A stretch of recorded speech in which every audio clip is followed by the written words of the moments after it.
Bismillahirrahmanirrahim. Assalamualaikum warahmatullahi wabarakatuh. Alhamdulillah, nahmaduhu ta'ala wa nasta'inuhu wa nastaghfiruh wa na'udzu billahi min shururi anfusina wa sayyiati a'malina. May yahdihillahu fala mudilla lahu wa may yudlilhu fala hadiya lahu. Asyhadu an la ilaha illallah wahdahu la syarika lahu wa asyhadu anna Muhammadan abduhu wa rasuluhu la nabiyya ba'dahu. Allahumma shalli alaihi wa ala alihi wa ashabihi wa tabi'ihim bi ihsan wa sallim tasliman mazida. Amma ba'd. Alhamdulillah wa nudina fatimillah muslimin dan muslimat. Bapak Ibu jamaah pengajian pada sholat subuh yang semoga senantiasa dimurahkan Allah SWT wa rahimahullah. Semoga Allah SWT merahmati kita semua. Puji syukur selalu kita panjatkan kepada Allah SWT atas segala nikmat dan karunia yang terkira, terutama dan terkhusus nikmat iman dan nikmat Islam yang merupakan anugerah sejati yang diberikan kepada seorang hamba. Kemudian tanpa salawat terlebih salam, semoga senantiasa pula tercurahkan kepada junjungan kita Nabi besar Sayyidina Muhammad Sallallahu Alaihi Wasallam beserta kerabatnya dan para sahabatnya serta siapa saja dari kalangan umatnya yang mengikuti jejak beliau dengan baik sampai hari kiamat kelak.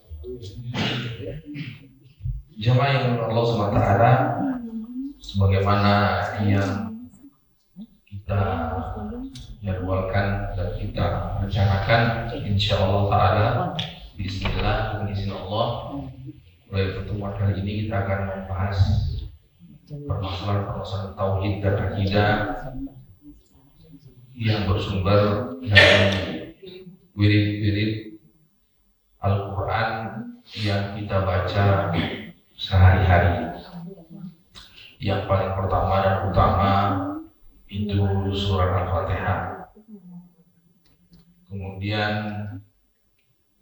ayat kursi itu kan setiap hari kita baca, kemudian 2 ayat terakhir surat Al-Baqarah itu setiap hari ya, itu sebelum tidur. Kalau ayat kursi banyak tempatnya, kalau Al-Fatihah setiap rakaat. Kemudian setelah itu 10 ayat terakhir dari surat Ali Imran. Kalau bangun tidur, Nabi itu bangun tidur selain baca La ilaha illallah wa la syarika lahu lahul hamdu wa huwal qadir alhamdulillah wa subhanallah wa la haula wa la quwwata illa billah, atau baca alhamdulillah ahyana ba'da ma amatana bil nusyur dan seterusnya. Di antaranya ada baca 10 ayat terakhir daripada surat Ali Imran ya. Kemudian yang dibaca Nabi setiap hari juga dan diajarkan kepada umatnya yaitu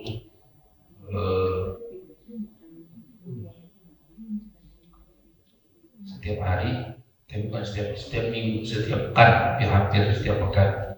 Itu sambil isma rabbikal a'la dengan hal ataka hadithul ghasyiyah. Kalau sambil isma rabbikal a'la itu hampir setiap malam untuk sholat witir. Sholat witir kan keseringannya Nabi 3 rakaat. Rakaat yang pertama baca sambil isma rabbikal a'la, rakaat yang kedua baca Al-Kafirun, rakaat yang ketiga baca Al-Ikhlas. Itu riwayat yang sahih. Adapun tambahan Al-Falaq dan An-Nas itu kurang sahih. Yang paling sahih di Sahih Bukhari, Sahih Muslim itu Sadis Muhammad Al-Ala, kemudian Al-Kafirun, kemudian ketiga Al-Ikhlas. Itu setiap malam, baca setiap malam. sholat witir. Kemudian juga membaca tadi sudah Al-Kafirun tadi. Kalau Al-Kafirun itu seringnya juga dibaca Nabi setiap qobliyah subuh. Setiap qobliyah subuh Nabi baca, qobliyah subuh atau sholat sunnah fajar itu Nabi baca setelah Al-Fatihah di rakaat pertama Al-Kafirun, di rakaat yang kedua Al-Ikhlas. Ya, itu yang keseringan di dalam sholat. Kemudian setiap pagi dan petang ya ayat kursi tadi. Terus Al-Ikhlas, Al-Falaq, An-Nas itu setiap selesai sholat. Ya. Kemudian sebelum tidur, kemudian setiap pagi dan petang. Jadi keseringannya ini kan dibaca berulang-ulang setiap hari kita baca. Apalagi Al-Fatihah bukan setiap hari, setiap rakaat. Iya kan? Ini menunjukkan urgensinya. Ya, menunjukkan betapa pentingnya itu dalam kehidupan seorang mukmin, baik di dunia, apalagi nanti di akhirat. Jika dibaca berulang-ulang, terus nggak habis-habis, nggak bosan-bosan. Nah, sudah selayaknya ketika kita membaca wirid-wirid tersebut, ya, terutama wirid daripada Al-Quran. Jadi semestinya, setiap wirid, baik dzikir yang dari sunnah atau wirid yang dari Al-Quran, itu pasti mengandung makna yang mulia, ya, makna yang istimewa, makna yang dahsyat, makna yang luhur. Sehingga seyogianya bagi setiap muslim dan muslimah itu pertama memahami, paham. Yang kedua menghayati. Jadi ada penghayatan. Yang ketiga mengamalkan dengan konsekuensinya. Supaya apa?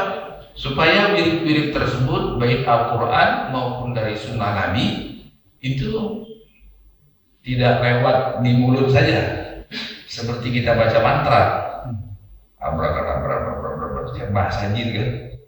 Ya, bahasa jin atau bahasa mantra kita tidak paham maknanya. Tapi kalau bahasa Al-Quran, bahasa sunnah, tidak mungkin kita tidak pahami, tidak mungkin tidak bermakna, semuanya bermakna. Maknanya mulia dan luhur, ya kan? Maknanya mulia dan luhur. Dan semakin intens kita baca, berarti itu semakin mulia. Semakin intens kita baca, semakin istimewa di sisi Allah Taala. Ya. Nah, kenapa kita mulai dengan Al-Fatihah? Karena Al-Fatihah pembuka Al-Quran. Satu. Yang kedua, karena Al-Fatihah surat yang paling agung di dalam Al-Quran.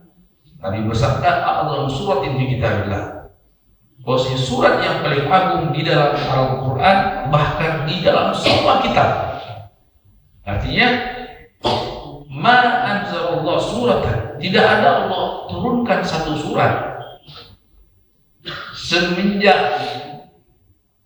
Rasul yang pertama sampai Rasul yang terakhir lebih agung dibandingkan Al-Fatihah. Ya. Bahkan dalam sebagian riwayat dari ulama salaf itu, kalau tidak salah dari Ibnu Al-Qayyim atau saya lupa saya persisnya, cuma sering dinukil oleh Imam Ibnu Qayyim rahimahullah dalam sebuah kitabnya. Dalam sebuah athar disebutkan, Inna Allah subhanahu wa ta'ala anzala 304 kutubin. Jadi Allah subhanahu wa ta'ala turunkan ini 304 kitab. Ya, 304 kitab. Karena Rasul kan banyak sekali, ya, apalagi Nabi. Rasul ratusan, Nabi ratusan ribu. Kemudian di dalam riwayat tersebut, walau mana ma fi hadhil kitab fi arba'ata kutubin. Allah kandungkan 300 sekian kitab dalam 4 kitab. Taurat, Zabur, Injil, Al-Quran. Kemudian Allah kandungkan dan rangkumkan 4 kitab dalam 1 kitab. Apa? Al-Quran. Dan Allah kandungkan Al-Quran semuanya di dalam surat Al-Fatihah. Jadi surat Al-Fatihah itu kandungan 304 kitab. Intinya di mana? Intinya di situ. Intinya di situ. Spesial tidak? Sehingga wajar kalau dikatakan dia Ummul Quran atau Ummul Kitab. Apa artinya induknya. Induknya Al-Quran. Induknya Al-Kitab. Ummul Quran, Ummul Kitab. Spesial tidak? Bersyukur kita jadi umat Nabi Muhammad, Allah turunkan surat Al-Fatihah. Ya. Allah turunkan surat Al-Fatihah. Sedemikian mulianya surat Al-Fatihah sehingga Nabi bersabda, la salata liman lam yaqra bi Fatihil Kitab. Tidak sah sholat seorang muslim atau muslimah yang dia tidak membaca Al-Fatihah. Tidak sah. Berarti harus, wajib, mesti. Kalau tidak baca, tidak sah sholatnya. Ya. Saking istimewanya Allah berfirman dalam hadis qudsi. Allah berfirman dalam hadis qudsi yang diriwayatkan Imam Muslim dari sahabat yang mulia Abu Hurairah radhiyallahu taala anhu, dari Nabi Muhammad SAW, Allah berfirman. Jadi ada namanya hadis qudsi. Ya, hadis qudsi itu tidak semuanya sahih. Ya, ada yang dhaif banyak. Justru hadis qudsi itu banyak yang dhaif. Hadis qudsi. Nah, ini sahih karena ini diriwayatkan oleh Imam Muslim di dalam kitab sahihnya. Ini sahih hadisnya. Jadi dari Allah berfirman. Tapi ini bukan bagian dari Al-Quran. Kalau Al-Quran kan kita sudah tahu ayat-ayatnya. Nah, di situ Allah berfirman dalam hadis qudsi, qasamtus sholata baini wa baina 'abdi nisfi. Apa kata Allah? Allah berfirman, aku bagi sholat antara aku dan antara hambaku 2 bagian. Aku bagi sholat antara aku dan antara hambaku 2 bagian. Dibagi 2. Maksudnya apa? Allah jelaskan apa yang Allah masukkan dalam sholat. Fa idza qala 'abdi alhamdulillahi rabbil alamin. Tatkala hambaku membaca alhamdulillahi rabbil alamin. Segala puji, segala kemuliaan, segala keagungan milik Allah SWT, Tuhan semesta alam, yang menciptakannya, yang menguasainya, yang mengatur apa yang ada di dalamnya. Allah balas. Jadi ketika kita tadi baca Al-Nur Alamin, Allah balas. Allah hamidani, hambaku menyanjung, hambaku memujiku dengan segenap sifat-sifat kemuliaanku. Fa idza qala 'abdi ar-rahmanir rahim, tatkala hambaku membaca ar-rahmanir rahim, maka Allah balas lagi. Jadi yang Maha Pengasih lagi Maha Penyayang, yang Maha luas kasih dan sayangnya di dunia maupun di akhirat. Di dunia untuk keumuman makhluknya, di akhirat untuk kaum mukminin dan mukminat. Allah balas lagi. Athna alayya abdi, hambaku mengulangi ujiannya kepadaku. Ya. Kemudian tatkala seorang hamba membaca Malik Yaumiddin, Allah yang menguasai atau Allah yang merajai hari pembalasan, ya, maka Allah balas ucapan kita tersebut. Menjadi abdi, menjadi abdi, hambaku menyanjungku dengan sifat keperkasaan dan keagungan, kebesaran. Tatkala seorang hamba membaca Iyyaka na'budu wa iyyaka nasta'in, hanya kepada Engkau ya Allah kami menyerahkan segenap peribadatan, sebagaimana hanya kepada Engkau ya Allah kami meminta segenap pertolongan untuk urusan dunia atau untuk urusan akhirat, untuk urusan maisha atau untuk urusan agama. Allah balas. Apa kata Allah? Hadza baini wa baina abdi wa li abdi mas'al. Ini ayat yang tengah-tengah antara aku dan antara hambaku, antara aku dan antara hambaku.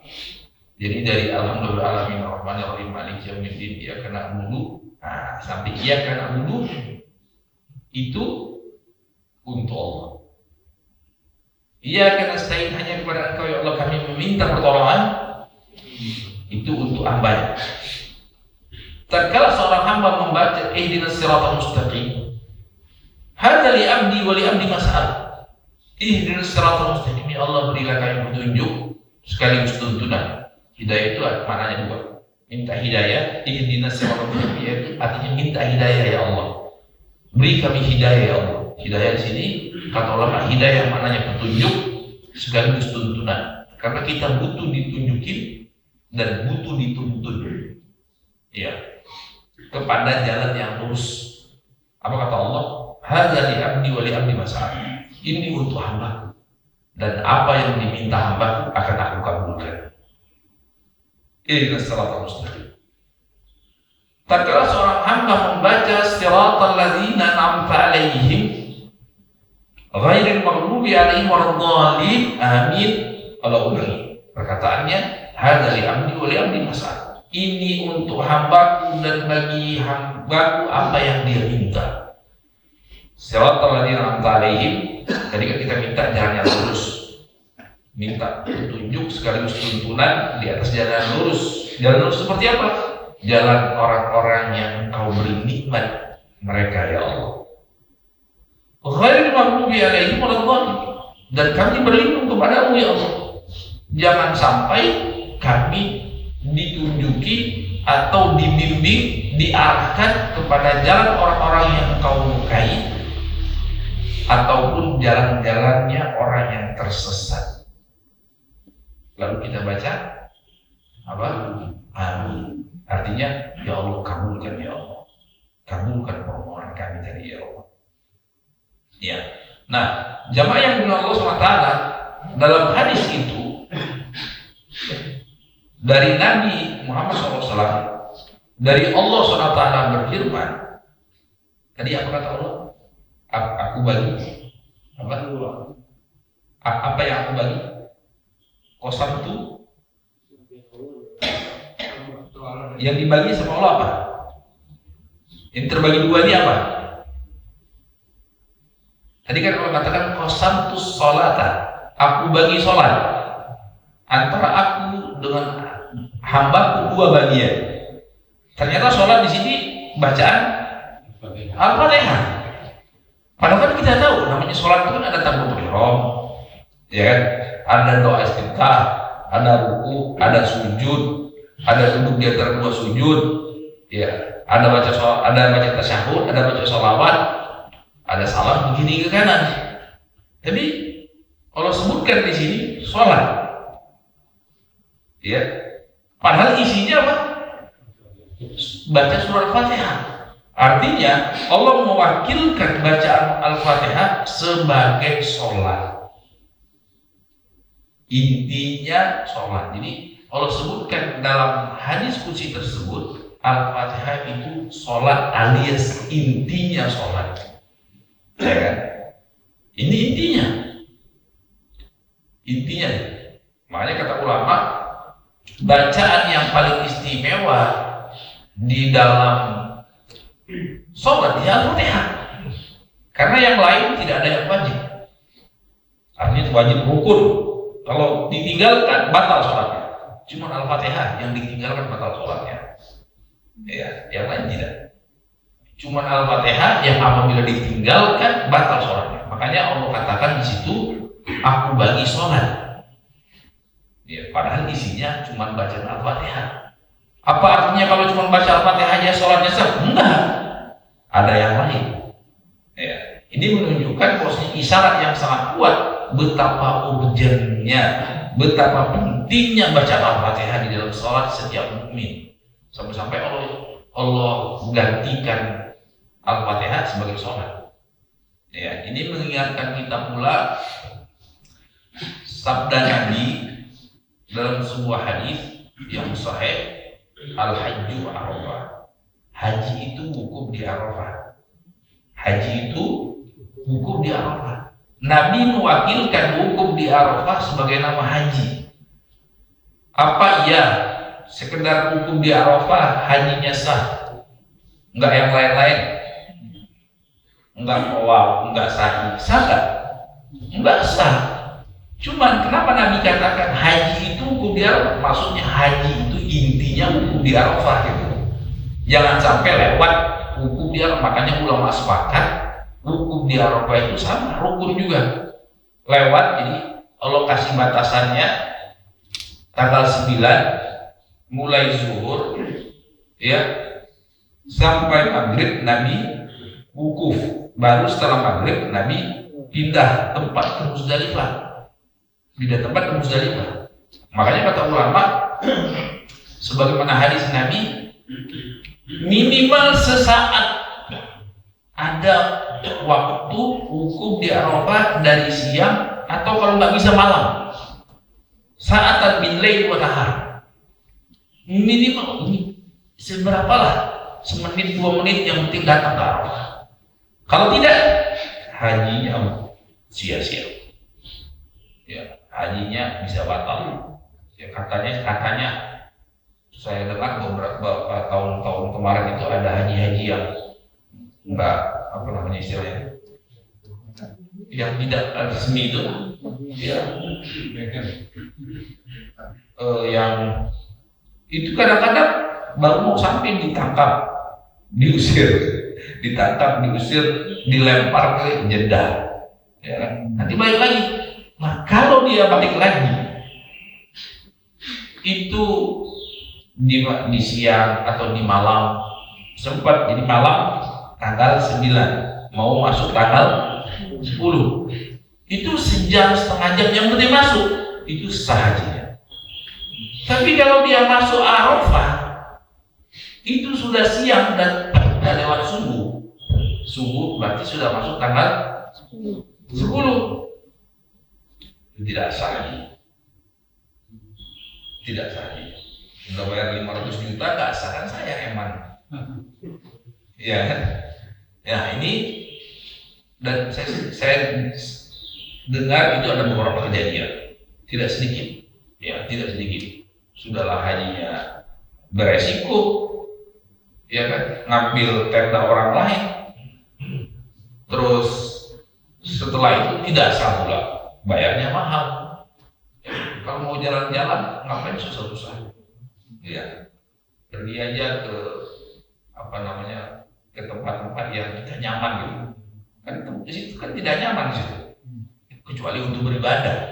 Ya, jadi intinya ibadah itu yang lempeng-lempeng aja gitu. Jangan yang pacu adrenalin. Cukup pacu jalur aja. Jangan pacu adrenalin dalam beribadah kepada Allah SWT. Ujung-ujungnya nanti dasar. Nah, mudah-mudahan bapak-bapak jamaah tidak ada yang seperti itu. Kemudian jamaah yang menurut Allah SWT, jamaah yang menurut Allah SWT, artinya dari sekian keterangan-keterangan ayat, keterangan-keterangan hadis tadi, ya, bahkan Allah sebutkan di dalam Al-Quran tentang Al-Fatihah itu. Di dalam Al-Quran Allah sebutkan tentang Al-Fatihah itu sebagai sab'al mathani. Jadi walaqad atainaka, ya, itu Allah berbilang kami telah datangkan kepada engkau wahai Nabi Muhammad, ya, sab'al mathani wal Qur'anil azim. Sab'al mathani ini Al-Qur'an dan 7 ayat yang diulang-ulang. Apa maksudnya? Al-Fatihah. Bukan berarti Al-Fatihah bukan daripada Al-Quran, tapi Allah sebutkan Al-Fatihah sendiri, Al-Quran sendiri. Padahal kita tahu Al-Fatihah itu bagian daripada Al-Quran. Allah sebutkan secara sendirian kata ulama karena keistimewaannya dibandingkan surat-surat yang lain. Ya, sama seperti Allah berfirman di dalam Al-Quran, "Man kana aduwwan lillahi wa malaikatihi, ya, wa Jibril wa Mikail." Ya, barang siapa yang dia musuh, siapa orang yang dia musuh kepada Allah, kepada malaikatnya, kepada Jibril, kepada Mikail. Apa artinya Jibril dan Mikail itu bukan bagian daripada malaikat? Malaikat bukan? Malaikat. Tapi kenapa Allah sebutkan Jibril sendiri, malaikat sendiri? Padahal Jibril itu bagian daripada malaikat. Nah, kata ulama, kenapa disebutkan seperti itu? Karena keistimewaan Jibril dan Mikail dibandingkan seluruh malaikat. Ya, sama seperti tadi. Kalau sebutkan Al-Fatihah sebagai sab'al mathani, 7 ayat yang diulang-ulang dalam sehari semalam, karena keistimewaannya. Nah, jadi banyak lagi tentang keistimewaan Al-Fatihah, tapi ini sekedar isyarat, ya, pancingan untuk kita supaya maksimal dalam memahaminya, menghayati makna yang terkandung di dalamnya, serta mengamalkan konsekuensi-konsekuensinya. Kok mengamalkan? Nah, ini tanda tanya. Apa yang diamalkan dari Al-Fatihah?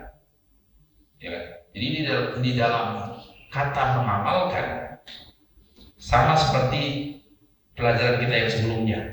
Mengamalkan itu jangan identik cuma amal lisan atau badan, tapi justru intinya amal hati, ya kan? Amal batin, ya kan? Kalau amal lisannya kita baca, kita jadikan wirid, yang kita baca berulang-ulang. Ya, amal badan ya kita sholat duha, kita bersedekah, kita kurban dan seterusnya. Tapi kalau amal batin, ya kita yakini makna yang terkandung di dalamnya, kita menumbuhkan cinta kepada Allah, takut kepada Allah, berharap kepada Allah, dan itu tidak ada habis-habisnya. Berbeda dengan amal badan atau amal lisan. Emang iya kita seharian cuma zikir aja? Kan enggak. Perlu komunikasi sama istri komunikasi sama suami, sama anak, sama tetangga, sama kolega, iya kan? Enggak, pasti ada stopnya, minimal istirahat, minimal melakukan ucapan-ucapan yang lain atau perkataan-perkataan yang lain, perbuatan-perbuatan yang lain. Sholat duha kan ya 2, ya 4, kan enggak terus-terusan. Ya, tidak terus-terusan walaupun waktunya panjang, mulai matahari terbit sampai menjelang zuhur, panjang ya. Iya. Kemudian sholat duhur ya cuma berapa menit sih. Sholat asar cuma berapa menit, kan enggak terus-terusan. Korban cuma sekali setahun, haji sekali seumur hidup, puasa sebulan, setahun cuma sebulan. Terus kita disuruh beribadah terus-menerus, dawam istiqomah dengan ibadah apa? Ibadah hati. Jadi Al-Fatihah dan surat-surat yang lain, ya kalau kita amalkan, maka kita akan mendapatkan karunia dan anugerah penjagaan serta pahala yang besar dari Allah non-stop, setiap saat. Itu selaras dengan firman Allah, "Wa ma khalaqtul jinna wal insa illa liya'budun." Tidaklah menciptakan jin dan manusia kecuali hanya untuk beribadah kepadaku.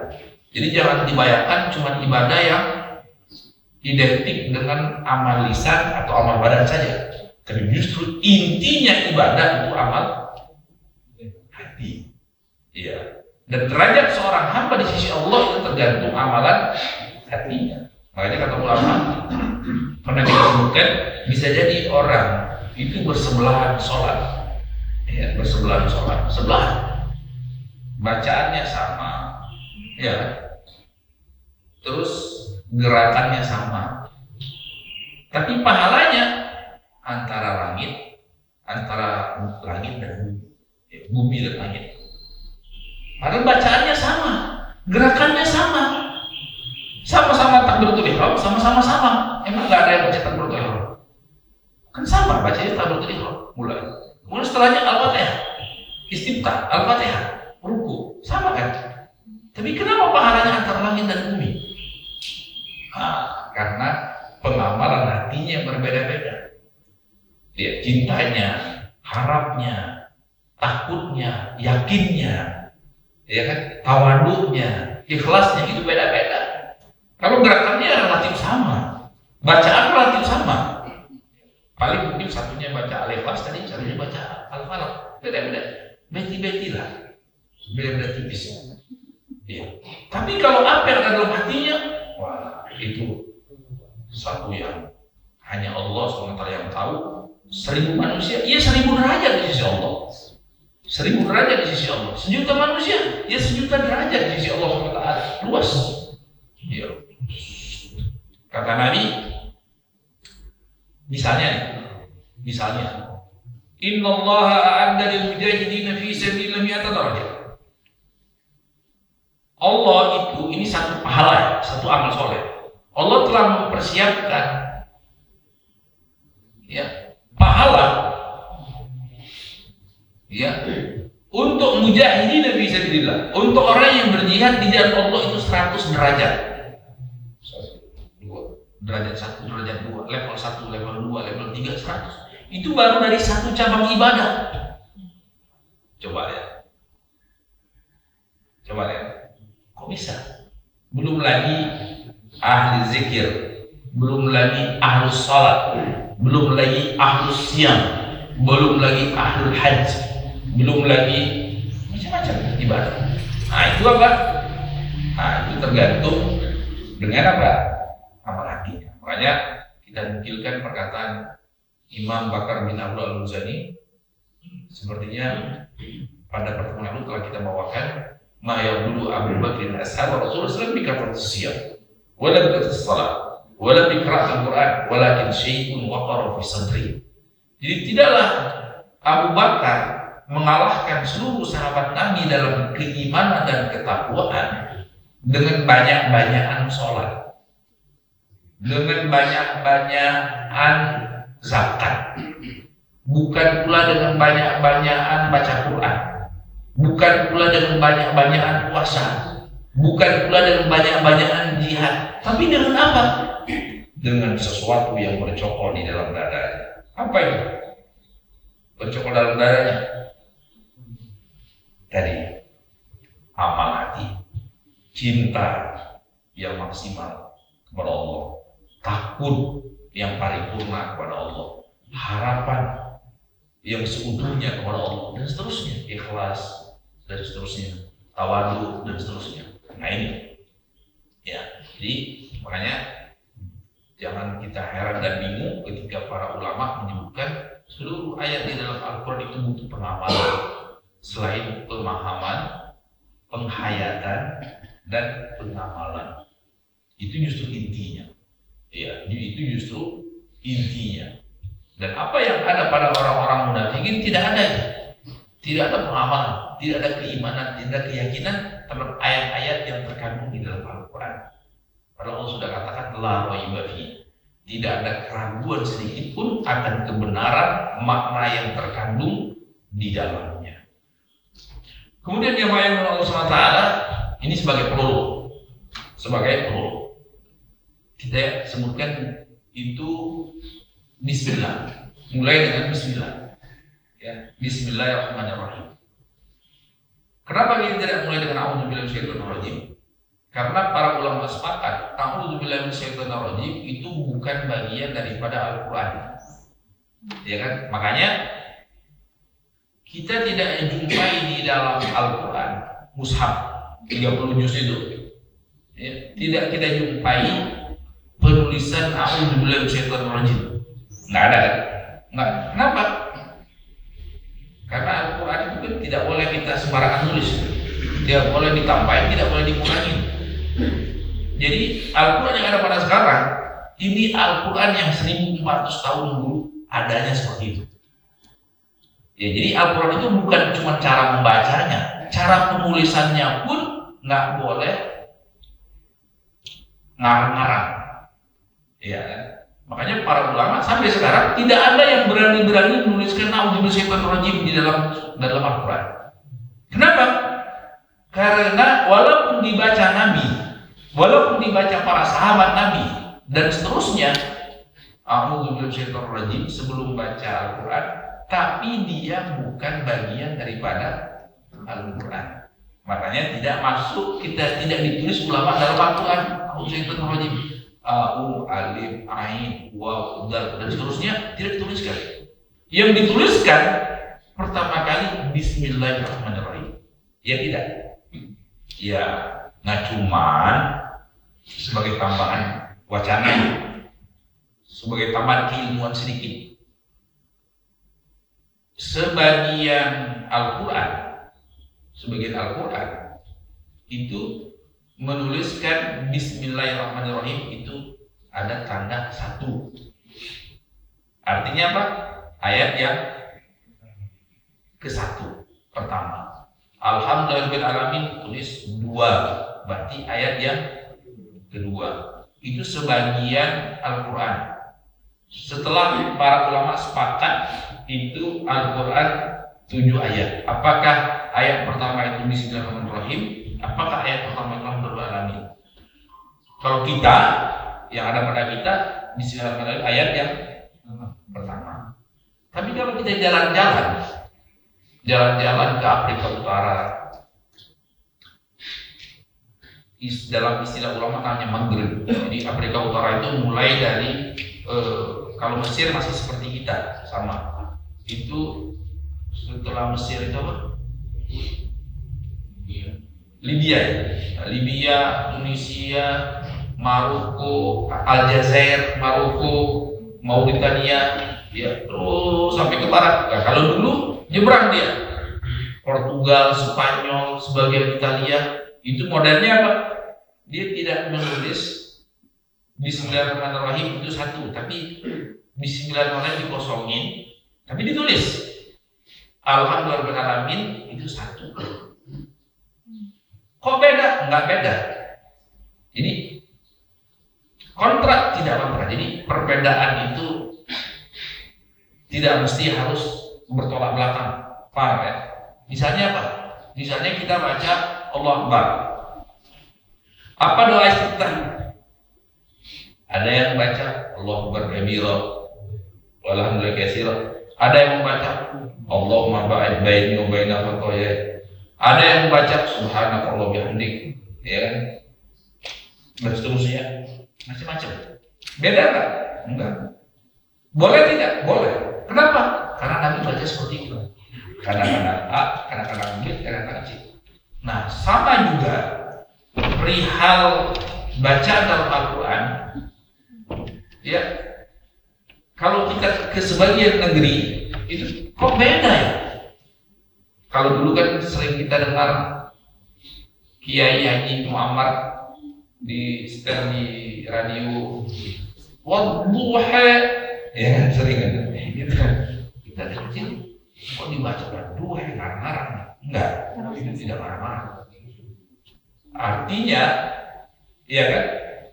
Al-Quran itu Allah turunkan kepada Nabi-Nya itu bukan dengan 1 pola, tapi dengan 7 pola.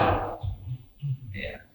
Dengan 7 pola. Makanya kita kalau kita jalan-jalan ke Sudan, bacanya kita dengar beda. Kita pergi ke Maroko, bacanya beda. Jadi Allah turunkan Al-Quran kepada malaikat Jibril malaikat Jibril kepada Nabi Muhammad dengan 7 pola.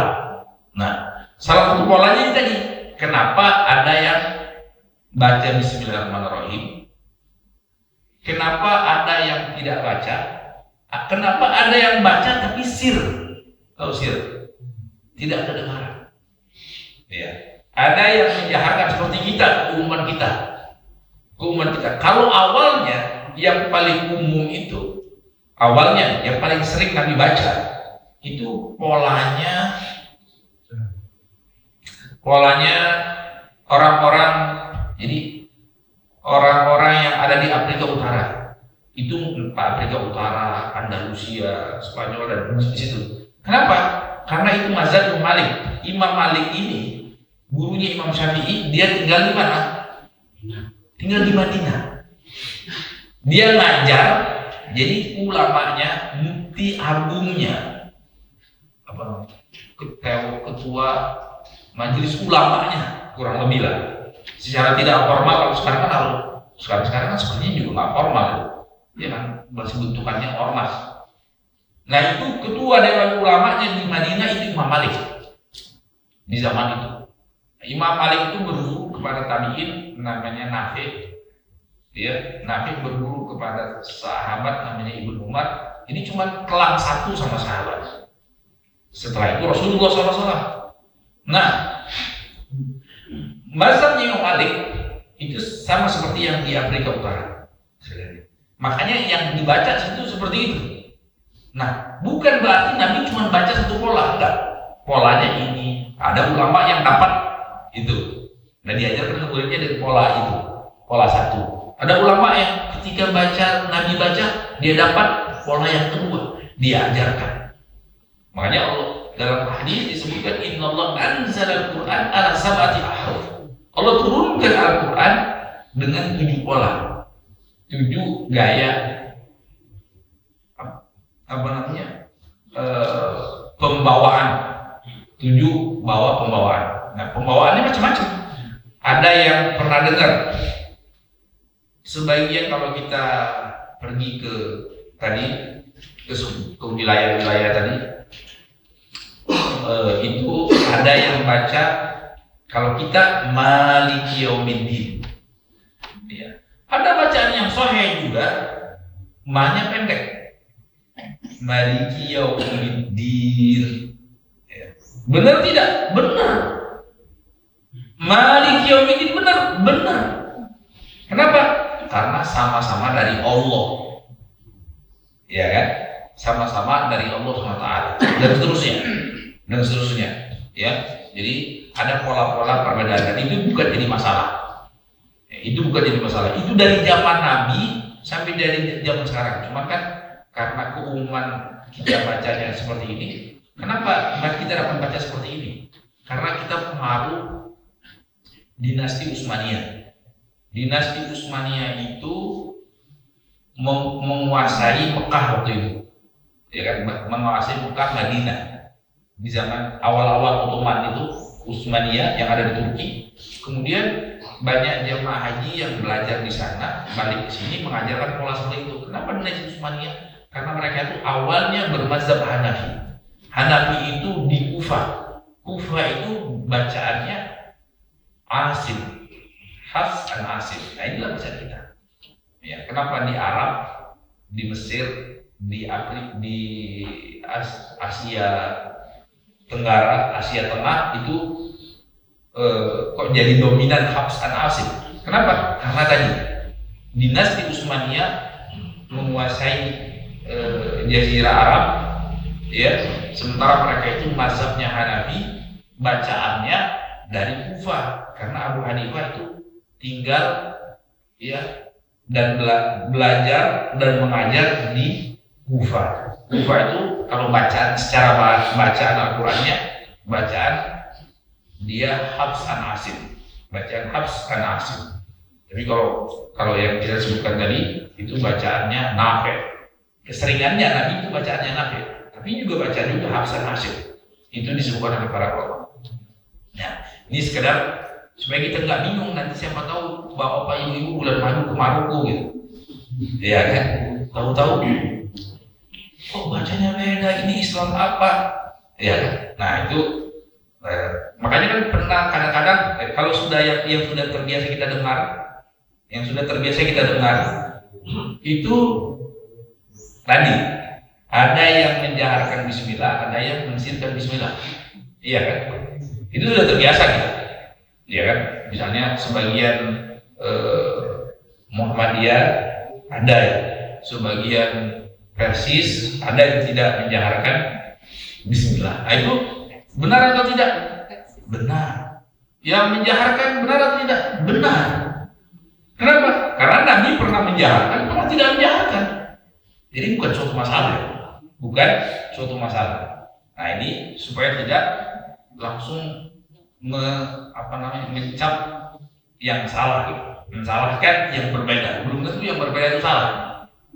Bisa jadi benar, sama-sama datang dari Rasulullah pola yang seperti itu. Ya, paham ya? Ya.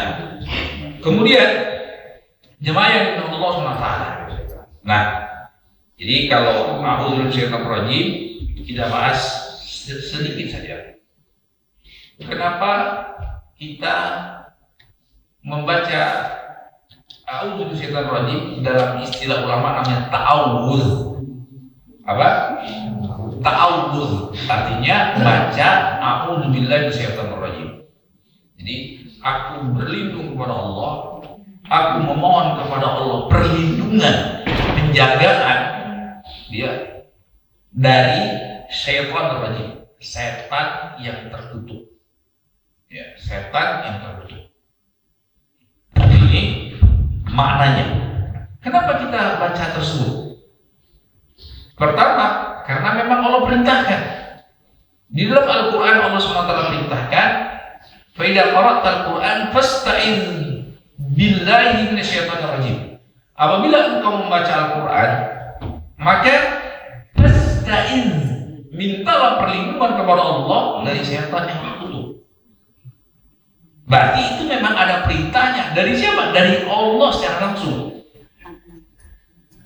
Dan nabinya praktekkan, amalkan, ya, amalkan. Dan sahabat itu ini mantengin Nabi sholat seperti apa, Nabi wudu seperti apa, Nabi haji seperti apa. Makanya Nabi bersabda pernah, "Shallu kama ra'aitumuni usalli." Sholatlah kalian sebagaimana aku sholat. Jadi dilihat Nabi itu angkat tangannya seperti apa sih? Terus sahabat nanya, kok tadi komat kami baca apa ya Nabi? Oh, tadi Nabi baca ini. Itu semuanya detail. Subhanallah. Iya, subhanallah. Kenapa? Karena Allah hendak menjaga agama ini turun-temurun. Ya, Nabi tata caranya wudhu seperti apa, tata caranya sholat seperti apa, tata caranya wudhu di antara dua sujud seperti apa, sujudnya seperti apa, salam itu detailnya. Ini tidak ada di dalam agama lain. Dan bukan ngelantur, tapi harus detail. Penukilan itu detail. Kita enak bawa bapak ibu-ibu, tinggal ambil kesimpulan. Nabi bersabda berkata sahabat Abu Hurairah, enak aja.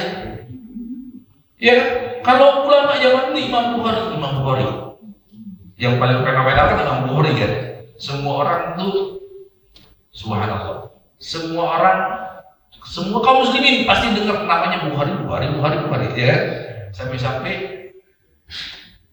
tidak sedikit nama, nggak tahu kalau sekarang kan namanya macam-macam.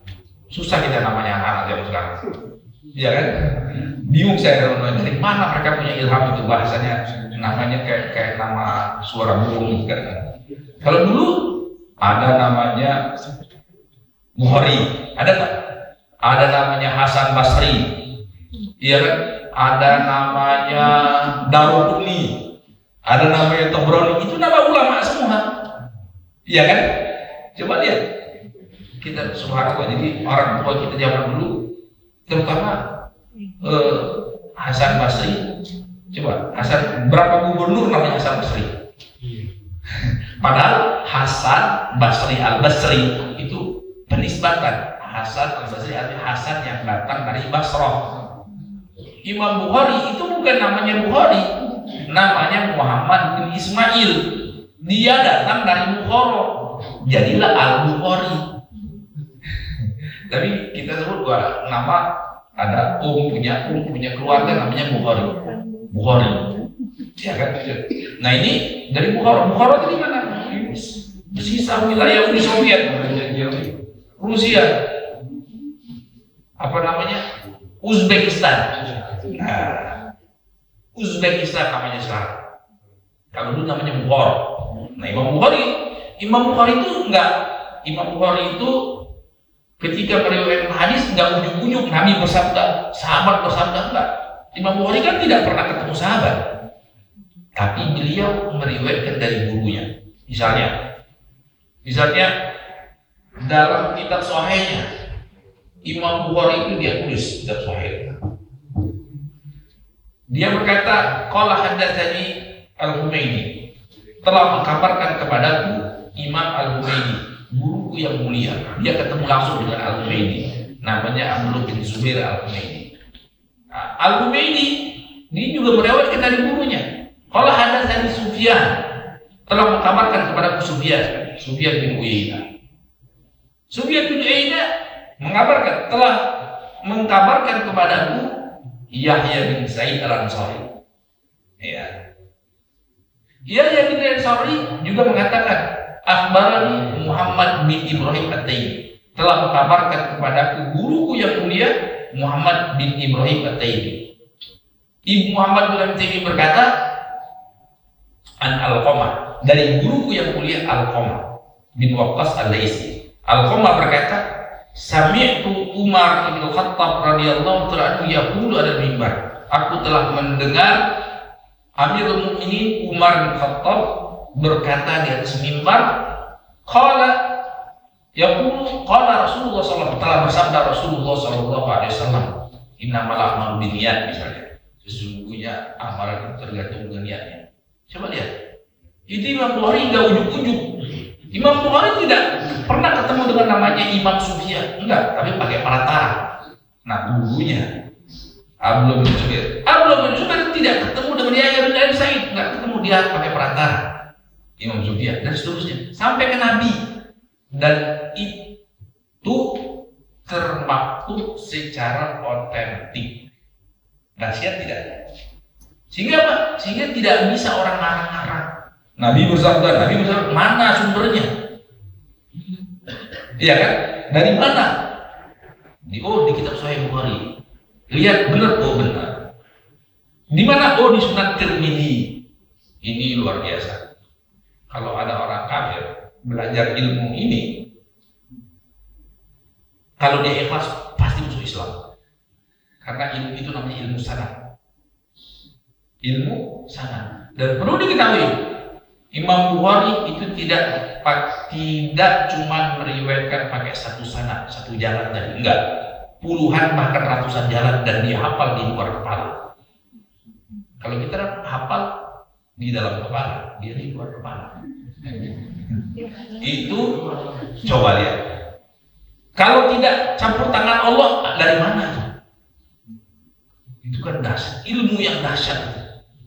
Ya, jadi makanya kata ulama, Bapak dan Ibu yang dimuliakan Allah SWT, bersyukur kita jadi kaum muslimin. Jadi agama yang nggak ngarang-ngarang, otentik, ada jalurnya gitu. Dan perlu Bapak ketahui, kita para ulama nih, ya ulama kan nggak ngomong aja. Dan yang memang yang jadi patokan kitab Sahih Bukhari tadi, Bukhari kepada gurunya kepada sampai Nabi Muhammad SAW. Dan kalau kita lihat, itu Imam Bukhari itu kalau di dalam kitabnya itu hadis yang tadi saya bawakan itu puluhan jalan, belum dalam kitab yang lain. Dan itu memang biasa mereka, karena guru mereka itu bukan satu. Iya kan? Imam Bukhari itu gurunya ribuan. Padahal jalan kaki, saya nggak bisa membayangin. Kok dia bisa susun kitab sekian ribu hadis? Itu baru Sahih Bukhari. Belum kitabnya lagi namanya Adabul Mufrad. Belum kitab lagi namanya Tarikh Kabir. Belum kitab lagi Tarikh Shaghir. Belum macam-macam.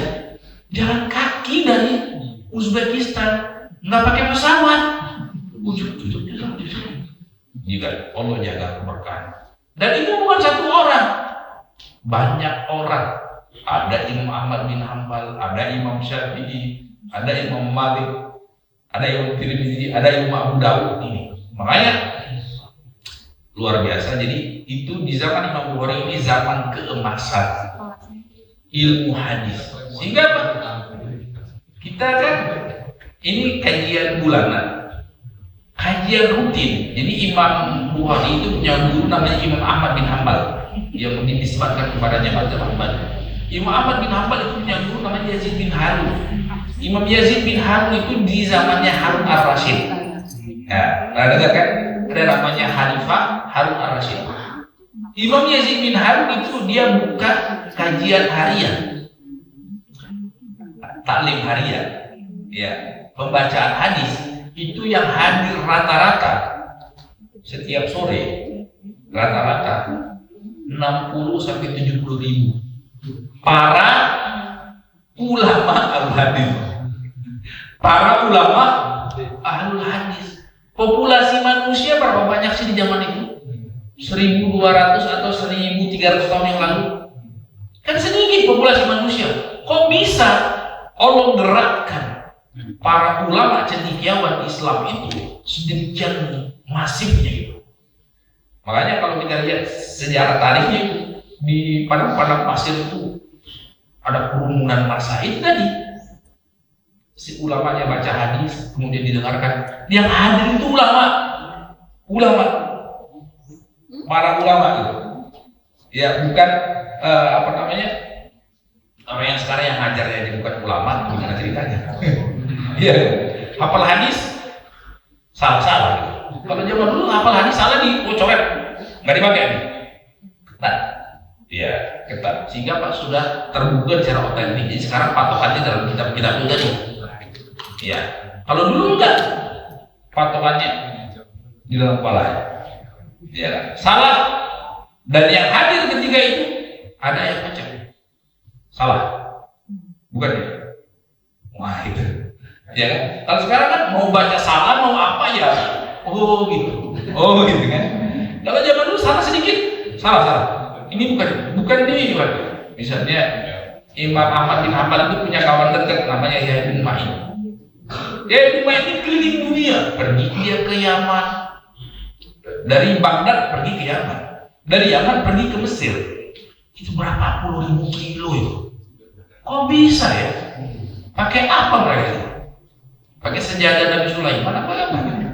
Bisa. Sering dia tegur, ini salah nih. Pak Guru salah, bukan ini hadisnya. Kamu bawa yang salah nih. Kamu jangan ngarang-ngarang. Jadi dia pernah berguru kepada gurunya namanya Nu'aim bin Hamad al-Husai. Nu'aim bin Muhammad al-Husai ulama top yang ada di Mesir. Dia gurunya Imam Bukhari juga. Terkenal ulama yang gagah, berani gitu, tidak takut kepada siapapun, bahkan khalifah pun takut. Iya, para sultan pun takut. Nah, suatu saat dia meriwayatkan hadis salah. Semestinya dari guru ini dia akan guru ini. Salah tuh kata Imam Yahya. Kurang ajar. Ini kan ada yang bawa riwayatnya salah. Demi Allah salah. Kok berani sumpah? Oh ya, dia lihat. Coba dia suruh sekretarisnya ambilin kitab yang asli Indo. Karena kitab yang sama kan sandunan. Coba ambilin kitab di rak sekian, nomor sekian, ambil kitab. Dia ambilin kitab. Oh iya, kok bisa tahu kamu itu salah? Kurang ajar nih. Ini yang juru tulisnya yang salah, menyadur dari kitab asli ke kitab itu kebelibet gitu. Coba ya. Dan itu kejadian itu bukan sekali dua kali.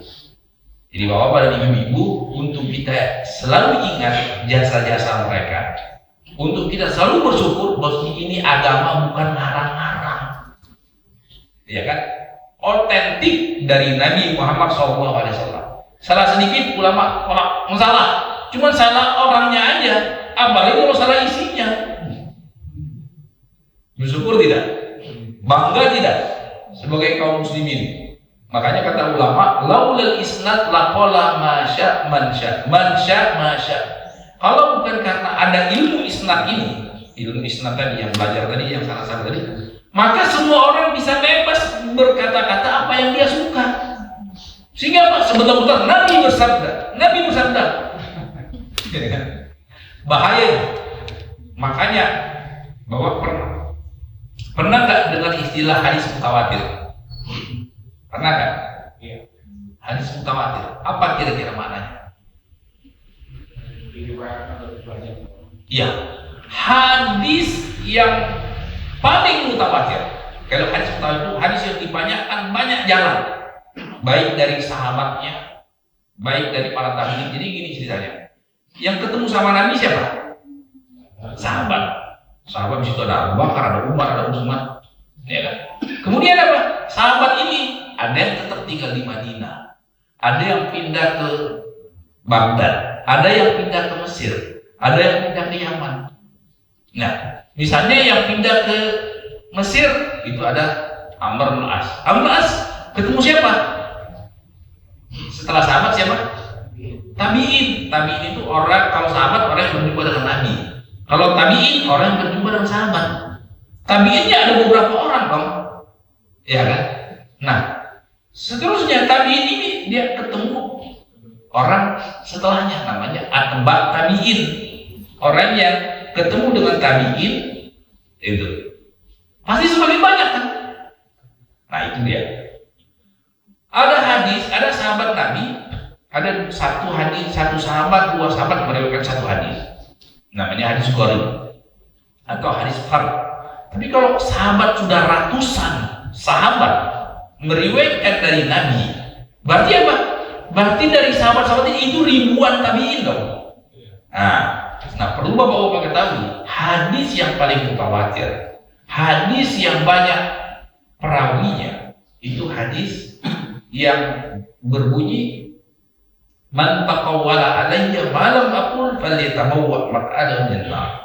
Barang siapa yang berucap menyandarkan perkataan kepadaku, kepada siapa? Kepada Nabi Muhammad SAW yang tidak pernah aku ucapkan, maka silahkan dia ambil tempat dalam neraka, ambil kaplingan dalam neraka, ya, ambil tempat duduk dalam neraka. Ngeri tidak? Ini kata ulama hadis yang paling mutawatir. Supaya apa? Supaya kita jangan marah-marah, supaya kita jangan gampang-gampang. Oh, ini dari Nabi. Hati-hati. Benar tidak Nabi bersabda seperti itu? Kenapa? Karena banyak hadis yang palsu. Ya, karena banyak hadis yang baik yang sembarangan meriwayatkan. Itu makanya itu alasannya kenapa ada hadis yang paling mutawatir, itu hadis bunyinya itu. Ya, bunyinya itu. Jadi itu ratusan sahabat yang meriwayatkan dari Nabi, bunyinya seperti itu. Nah, ini peringatan kepada kita untuk kita senantiasa bersyukur kepada Allah SWT. Jadi alhamdulillah kita Allah jadikan kaum muslimin punya agama yang otentik, terjaga dengan perantaraan tadi perawi-perawi hadis, ulama-ulama ahli hadis. Salah sedikit protes mereka, ya, salah sedikit protes, enggak, malah seperti itu, ya. Jadi bahwa yang dengan Allah SWT, saya tanyakan, ini kok pembahasannya jadi riwayat hadis? Tadi rating ke kirinya di jalan apa? Siapa yang ingat? Belok kan tadi kan? Itu momennya apa? Kok belok? Tapi ini penting, faedah tapi ini penting supaya kita semakin subhanallah, alhamdulillah, bersyukur, semakin yakin jadi kaum muslimin. Ya kan? Ini berarti agama bukan karangan manusia, betul-betul dari Allah SWT, baik Al-Qur'annya ataupun hadisnya. Hadisnya apalagi Al-Qur'annya. Kalau Al-Qur'an itu semuanya mutawatir. Siapa yang ingat? Ya. Ya, kenapa? Momennya apa tadi? Aku saya terwajib. ini apa namanya 7 jalur 7 Nah, bukan, itu sudah lewat. Ah, sekarang yang belokkan ke sininya itu sudah lewat tadi, itu sebelumnya. Ini sudah benar Pak. Tadi dari Auzubillahi terus apa tadi? Bismillah ada yang pakai ayat samanya. Iya. Penulisan Bismillah yang pakai ayat. Iya, Auzubillahi. Terus kenapa? Bismillah mau pakai ayat. Angka 1, jadi alhamdulillah. Tadi yang ibu-ibu mau jawab sebetulnya. Apa Bu? Bismillah yang ada surat angka 1-nya, ayat 1-nya. Kalau penulisan Bismillah yang nggak pakai ayat angka 1, jadi alhamdulillahnya baru ayat 1.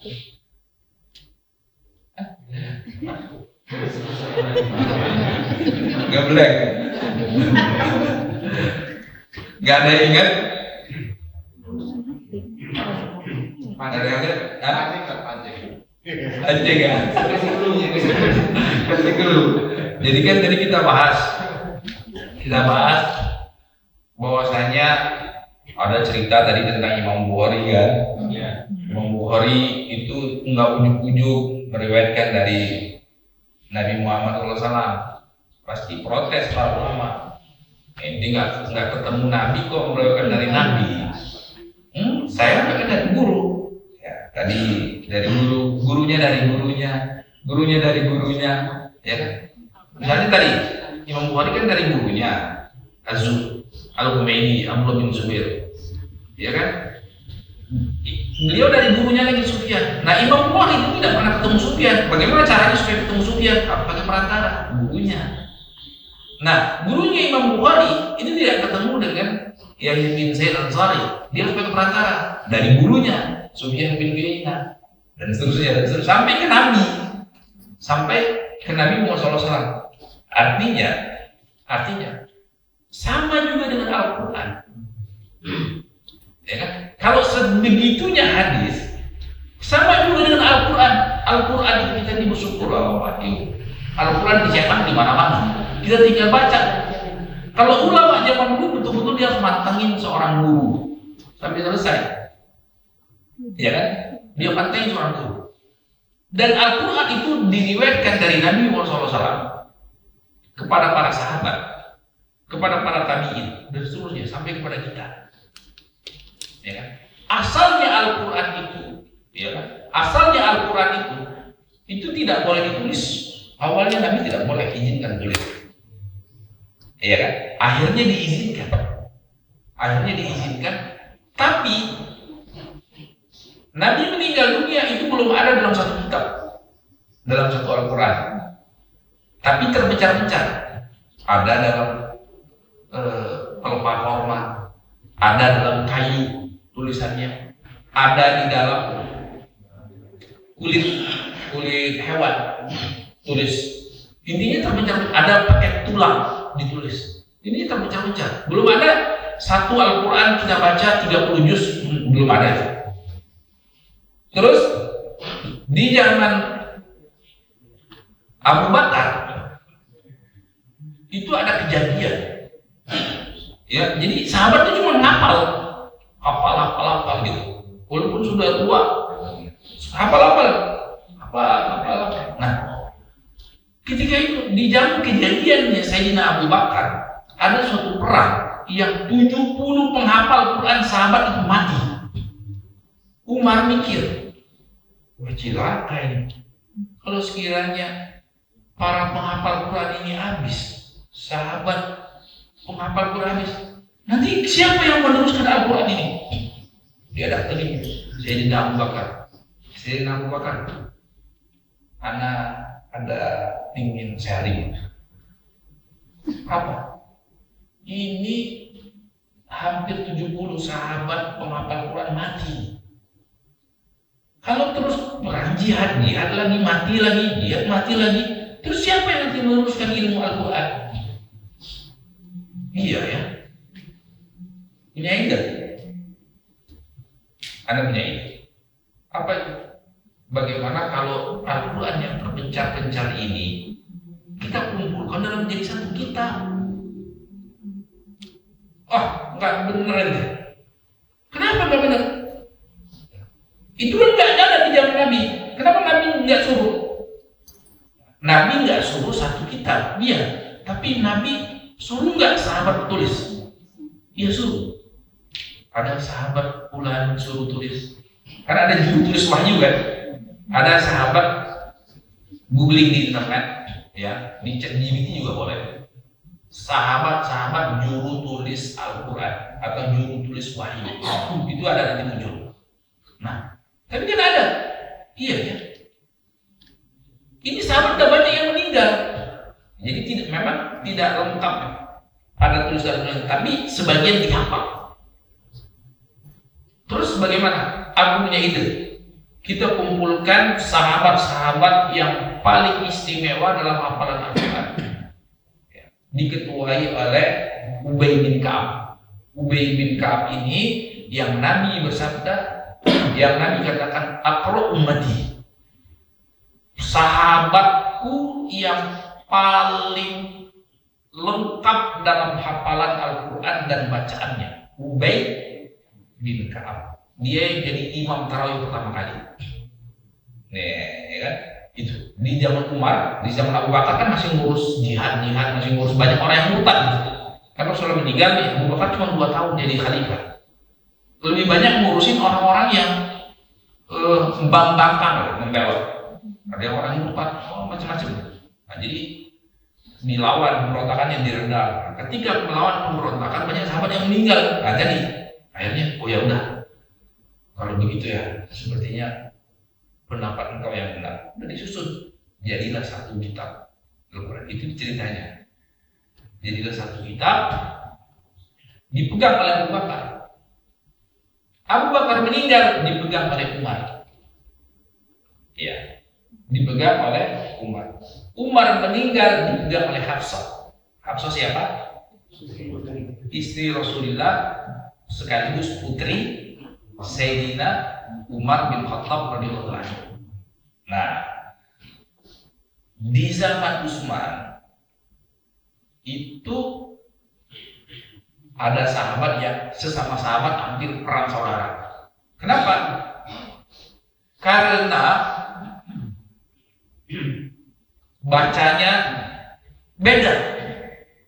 Ini aliran apa nih baca Qurannya kayak gini? Wah, ini ngarang-ngarang ini. Hampir perang saudara ini. Inti jangan ngarang-ngarang. Buat baca Quran ngarang-ngarang. Nggak ada dengar dari Rasulullah seperti ini kok. Ada juga. Hampir perang itu di wilayahnya sekitar Azerbaijan. Sahabat itu sahabat. Kan sampai ke sana. Akhirnya apa? Akhirnya 2 utusan sahabat yang mau siap-siap perang ini datang ke Madinah. Ketemu Sayyidina Utsman. Ketika itu khalifah Sayyidina Utsman. Sayyidina Utsman, ini kita bisa perang saudara ini. Kenapa? Bacaannya beda-beda, Al-Qurannya beda-beda. Apa enggak nanti orang kafir, oh dia tuh kalian beda-beda bacaannya. Ya kan? Pola bacaannya. Sayyidina Utsman mikir. Waktu itu sama sahabat Zaid bin Thabit. Zaid bin Thabit ini termasuk sahabat yang paling cerdas. Belajar bahasa Yahudi Ibrani itu kalau salah 3-4 hari ya. Jenius, sahabat yang paling jenius. Kata ini sahabat Zaid bin Thabit diketuai kumpulkan dari sahabat-sahabat yang menghafal Al-Quran. Bagaimana maksudnya Sayyidina Utsman? Kita tulis Al-Quran. Sadur yang tadi satu kan sama siapa? Sama Hafsah. Minta sama Siti Hafsah. Izin Sayyidina Utsman mau menyadur. Tapi versi yang tadi 7 pola. Ya kan? Supaya apa? Supaya ini dipatokan. Kalau 7 tadi kan 1, tinggal tambah 6. Ya udah, Kalau gitu dikumpulkan para sahabat yang memang spesialisasinya ilmu Al-Quran, kumpulkan. Ada beberapa orang lajnah penyadur Al-Quran versi 7 pola tadi. Jadi 1 tambah 6 3. Dan itu semuanya otentik dari Nabi Muhammad SAW, dari malaikat Jibril, dari Allah SWT. Akhirnya apa? Disadur, akhirnya apa? Udah. Ini yang menjadi patokan. Diumumkan di seluruh penjuru negeri, ini yang jadi patokan. Pola yang datang dari sahabat Nabi, datang dari Nabi, dari Allah SWT. Ya, dari Allah SWT. Sehingga apa? 1 dikirim ke Mesir, 1 dikirim ke Syam. Syam itu ya wilayah Palestina, Suriah, Jordan, itu namanya Syam. 1 dikirim ke Yaman, 1 dikirim ke Irak. Jadi 7 penjuru negeri. Nah dari situlah, nggak tahu sekarang di mana itu sudah. Yang jelas patokan ulama penjuru negeri tadi patut jadi 7. 1 tetap di Madinah. Yang aslinya tadi tetap di Madinah. Jadilah ya Al-Quran itu seperti ini. Dan semuanya otentik. Yang paling otentik justru Al-Quran. Ya. Kenapa? Karena paling mutawatir, paling banyak perawi-perawinya. Ya, paling banyak perawi-perawinya. Kalau hadis tadi kan, ya kan, seperti yang kita sebutkan. Kalau Al-Quran itu nggak ada yang namanya gori. Yang meriwayatkan cuma 1, 2, 3, nggak ada, ratusan. Ya, dari Nabi. Nanti ke tabi'in ya ribuan dong berarti, karena 1 meriwayatkan dari Nabi 100-an. Dan 1 sahabat sudah ratusan lagi. Iya kan? Ada yang ribuan mungkin dan seterusnya. Seperti itu. Jadi ini bahwa Nabi Muhammad SAW mungkin ini sebagai peluang untuk kita semakin terkagum-kagum terhadap agama ini, terutama terkagum-kagum terhadap Al-Quran dan terhadap Nabi Muhammad SAW, hadis Nabi SAW. Jadi supaya semakin hari semakin yakin akan kebesaran Al-Quran, akan kebesaran hadis. Jadi jangan terkecoh dengan sebagian orang yang tiba-tiba gampang, enggak, kami cukup Al-Quran aja, kami tidak mau sunnah, ya, tidak mau hadis. Karena dia tidak paham sejarahnya. Cuma kalau dia paham sejarahnya, dia pasti bagaimana mengagumkan terhadap hadis gitu. Kenapa? Karena kalau dia katakan Al-Quran saja, pasti dia tidak akan beragama. Iya, pasti dia tidak akan beragama. Tahu caranya sholat dari mana?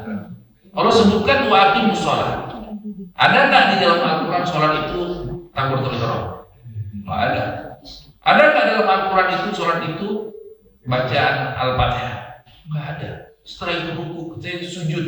Kalau zuhur 4 rakaat, maghrib 3 rakaat, subuh nggak ada. Tahu dari mana? Dari hadis Nabi.